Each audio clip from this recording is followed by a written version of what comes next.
Hi guys, so this is a demo playthrough of Sniper Kill Confirmed. So before a mission starts, we need to see what location we're going to be going to. So normally we'd roll 2d6 and that would tell us what location we're going to be going to, but I'll just show you some of the locations. So we have jungle, and these are our location cards. Now you're going to draw 6 of these and place them down in front of the map, and each zone you move into you're going to flip one of these cards. Now each card will tell you jungle +1, so the enemy have a +1 on their score needed to hit you in this zone. And also we've come across a tripwire, and I'll show you how that event works. So we have a jungle, we have a ruined city where we have rubble, city ruins, and this provides some really good cover as well. Then we have the countryside, which can be quite a hard mission because we have tall grass, we have farmhouse, we have open ground. You do not want to get stuck out in open ground. And then we have snow locations as well, but they're not sleeved up. So first thing we do, put our token in the zone 1 box there, and then draw our 5 cards from our hand. So 1, 2, 3, 4, 5, and a tactical card. So my hand is a cruel card, a blank, a tactical card of a scope -1 wind effect, and another blank card. So blank cards can be used, 2 blank cards can be used to make a normal card. So 2 blank cards, I could use that as a fire card, an equipment card, or a movement card. So in this hand of cards we haven't got a fire card, so what we're going to do is probably use these 2 cards to make a fire card. But before we go any further, let's lay out our location. So we'll go with the city ruins, sorry. So we've got 1, 2, 3, 4, 5, 6. So we are in zone 1, so we're going to flip zone 1, and we have rubble +2. So there's no event, but we've got a +2 cover in this zone, so that's good to know. So the first part of the turn is the enemy patrol phase, and we're going to take a counter from a cup, and if it matches the zone we're in, number 1, then there's an enemy patrol in that zone. So I have drawn 6, so we're safe for the turn. So the next thing we do is draw an enemy hostile card, and we've drawn enemy hostile ×1. So we place it down there, and we bring in our hostile counter here, and he comes in at long range. In this box here it says long range, probably can't see that, but it does. Now the aim of the game is to get to zone 5. When we get to zone 5, we're going to draw a target card, and that is our main target for the mission. If we can take that target out, we gain 4 kill points, and kill points are used to purchase new sniper rifles, equipment at the end of a mission. But we need morale points to move into each zone. So to get into this first zone, we need 15 morale points, then it's 30, then it's 45, then it's 60, and then 75. And how we gain morale points is by killing enemies. And if you're lucky on a radio comms check, you'll gain 15 morale points, but you have to be extremely lucky. So first of all, we're going to attempt to fire at this guy. Now if this was an enemy sniper, he would fire at us as soon as he comes in, but these are just normal hostiles. So we look at our hand of cards, and I haven't got a fire card, so I'm playing those 2 blank cards, remember, because I can make a fire card with 2 blank cards. So I'm playing them. So the first thing I have to do is attempt to spot the target. So I need a 3+, and I get 2 attempts. I roll the dice and I spot him first time. Now if we didn't spot him, then we can't do a fire action. but we have spotted the guy. The next thing is to see if these hostiles, if there was more than one hostile, this hostile is a moving target or a stationary target. So we roll a d6, it's a stationary target. A 4+ is a non-moving target. Anything lower than a 4 is a moving target, harder to hit. The next thing we do is roll a d10 to see what condition the wind is in. So roll a d10 and we've scored a 4. Now on a 4, that's medium wind from the south, so it's a +2 modifier. So at long range it's a +2, so normally you need a 7 to hit. It goes up 2 for being long range, so that's 9, and then 2 for the wind is 11. Now if I had a bipod card, I could discard one card and play that to bring that down by 1, but I don't have that in my hand, so we need an 11. So we're going to roll 2d6 plus a d10. Now if we roll a 0 on the d10, our gun is jammed. So we're looking for an 11, a hard shot. And we get an 8, we miss the shot. Whenever you miss a shot, this is pushed, the enemy push up to medium range. Now for every fire card, I get 2 fire actions, but I have to roll for the wind each time. So now I've rolled a 2, which is even worse. So it's strong wind from the east.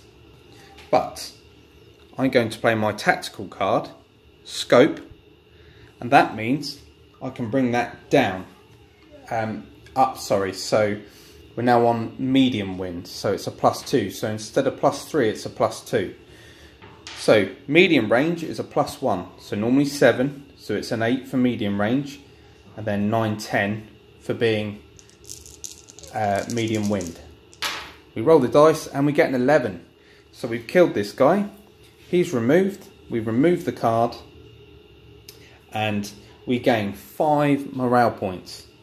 So the way I do that is I keep track on a d10, so we've got 5 morale points. Brilliant. So 10 morale points to go before we can attempt to move into another zone. Now at this point I've got no more fire cards. I can't use a crawl card. I can't use a movement card because I don't have the morale to move into there. So I can discard at any point my cards if they don't work out for me. So I discard these 2. When I have no cards left in my hand, I go to the radio comms phase. And on a double 6, we'll gain 15 points of morale. So no, we didn't get that. The next thing is we draw to see if there's enemy reserves. We draw the card. It's just a normal hostile, so no. If we did draw a reserve card, this reserve track here would go up by 1. Once that gets to 8, it's mission over. So, next thing is we draw more cards. So we're going to draw 1, 2, 3, 4, and 5. So this time, let me just take a tactical card, sorry. This time we haven't got any hostiles, so any time a hostile card is not in play, you draw another one, and we have enemy hostile 1. So let's say that was a sniper. Let's show you it being a sniper. If I can find a sniper, that is. Hang on. So let's just say this sniper. When a sniper comes in, he comes in at long range and he rolls 3 dice. Now he needs 4s, but the location we're in, the rubble, has a +2, remember? So it's pushed up by 2, so he needs 6s. He scores 1 6. That puts a wound on us. So we place a wound marker in our box. Once we've taken 1, 2, 3, 4, 5 wounds, we go over that, we're killed in action. But you can use a Medipack card to bring these wounds down. So we've got 1 wound. Now anytime you miss after 2 fire actions, the sniper will continue firing at you. So in our hand this turn, we have 2 suppress cards, a bipod, 2 blank cards, and another scope card. So normally you would get a fire card, but we're going to use 2 blank cards again to fire. So we're using those 2 blank cards to make a fire card. And we're going to fire at the sniper. So again, I'm going to spot the sniper. We failed. We get 2 attempts. And we failed again. So that fire card is wasted. We cannot fire. We'd need another fire card in our hand. We don't have it. So these cards here are not working for me. So I can just discard them. And I move on to the radio comms phase. Nope. And now an enemy reserve. Nope. So we're fine. So I draw my hand up again. So 1, 2, 3, 4, 5, and a tactical card. Okay, so this time we've got hidden, fire card, equipment, radio comms, and tactical card, binos, auto spot. So we go to the enemy patrol phase. We draw a card, a token, sorry, and it's a 5, so we're not spotted. Now, let's say we continue on firing, playing fire cards. We get enough morale. We've got 15 morale to move into here. So at any point, if we have a movement card, we can move. We don't. Now, let's say we do have a movement card. And we're going to perform a move action. So, there's 2 types of move actions. There's a normal movement, or you can play a cruel card. If you play this, the enemy will not track you down when you move into a new location. So, we're going to play this cruel card. We move into zone 2. The enemies in the previous zone will not track us down. If we played a normal movement card, then on a 4+, these guys would track us down and do close combat, which is bad, because then you're going to take critical wounds. You can only take 2 critical wounds and then you are killed in action. So, because we played a cruel card, these guys just removed. We draw a new enemy hostile, and look at that, it's an enemy sniper. So as soon as the sniper comes in at long range, he's going to fire at us. But we've moved into a new zone. So we flip the card. This time, it is city ruins. We get a +2 cover, but we've come across a tripwire. So we would search our hand of cards. If we have an equipment card, we can play that card to disable the tripwire. There's no effect. If we don't, we can discard 4 cards from our hand, which is really going to hurt us. Otherwise, we have to apply a wound. So in this case, I haven't got the cards to do it, so another wound is applied. So all of a sudden we've got 2 wounds. And now the sniper is going to fire at us. Normally needs 4s, but now it's going to be 6s because of the cover. No, he didn't get it. So that's good, we're fine. So I'm going to draw my hand up again. 5. So I get my 5 cards, my tactical card, and again, enemy patrol. So let's say, and it was a 2. There's an enemy patrol in the zone we've just moved into. Now, if we've got a hidden card, we can hunker down, hide, and not be spotted by the enemy patrol. We do not have it. So, we can either discard 4 cards to hide, or you can attempt an escape action, which is where you roll 3d6, and if you score a 6 on any dice, you've managed to hide and the enemy patrol don't spot you. So I'm going to take the risk. And we got a 6, so they didn't spot us. If they spotted us, we would receive a critical wound. Now, you do not want to get critical wounds. Once you take 2, that's fine. If you get a 3rd one, you're killed in action. So we managed to escape that. So we're fine. So you've got to imagine that we heard an enemy patrol coming. We managed to, disguise ourselves into the rubble, hunker down. They passed us by, and now we're safe. So next, we would carry on doing fire actions. So the game is all about keep firing at enemy hostiles, but the tension comes from every shot missed. These guys go more and more towards you. If you've got suppressed cards, you can push them back. If you don't, eventually, if you miss a shot while they're in short range, they're going to jump into the box you're in and perform a close combat. Now let's say there's 3 hostiles on this card.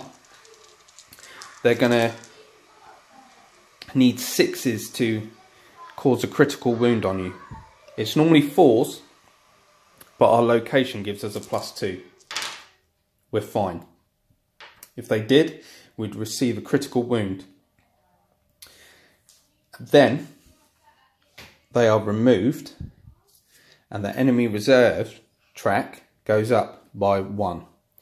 Also, we get to fight back. So we roll 3 dice, and on any 3s, we secure 1 kill and we get 5 morale points.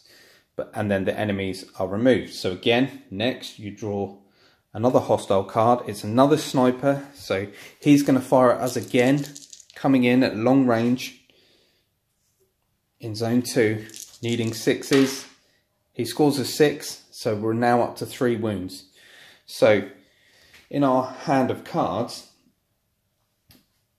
we're going to come across a medikit. And if you get one of these, you can play this and bring your normal wound down by 1. And you can only play 1 medikit card per hand of cards. You can never remove critical wounds.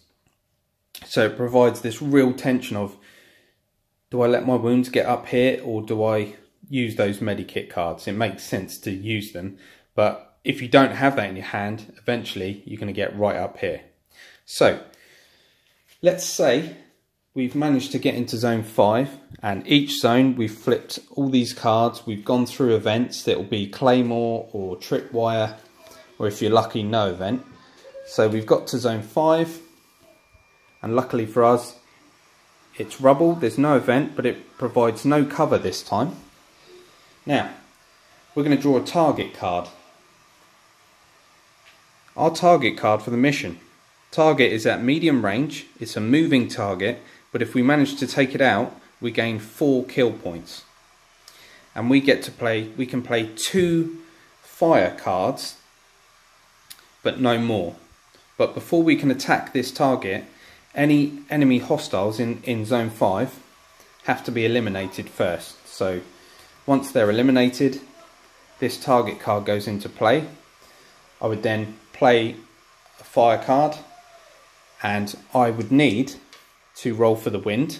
We know they're at medium range, so our target is at medium range because the card tells us. We roll for wind, and a 10 is calm conditions, which is brilliant. So just medium range. So that's a +1 modifier, so it's an 8. So we roll 2d6, and we don't get it, so we get our second shot, because each fire card lets us get 2 shots, and now it's 2, so that's bad. That's a +3 modifier, so it's 8, 9, 10, 11. Oh, so close. If we had another fire card, we could play it, and that fire card's going to allow us 2 fire actions. If we manage to take this target out, we gain 4 kill points, which is what we want because we want to purchase upgrades for our sniper. If we don't take out this target after 2 fire action cards have been played, you lose -4 kill points on your total kill points for the mission. And kill points are gained for every 2 enemies killed, you gain a kill point. So let's say, for this example, we've taken out the enemy target and we've managed to play movement cards, and we've got enough morale to move into zone 6. To extract from the mission, escape safely, we have to play 2 movement cards. So you could come across a situation where you're not getting movement cards in your hand, but enemy hostiles keep coming in, keep getting closer, and you're taking wounds, and you could get killed in action. So there's real tension. Eventually, I've got 2 movement cards, I can play them, we extracted safely. Then after the mission is finished, you're going to jot down how many kill points you got, and then you go through looking at upgrades. So that's how the game works. I hope you enjoyed it. Thanks a lot.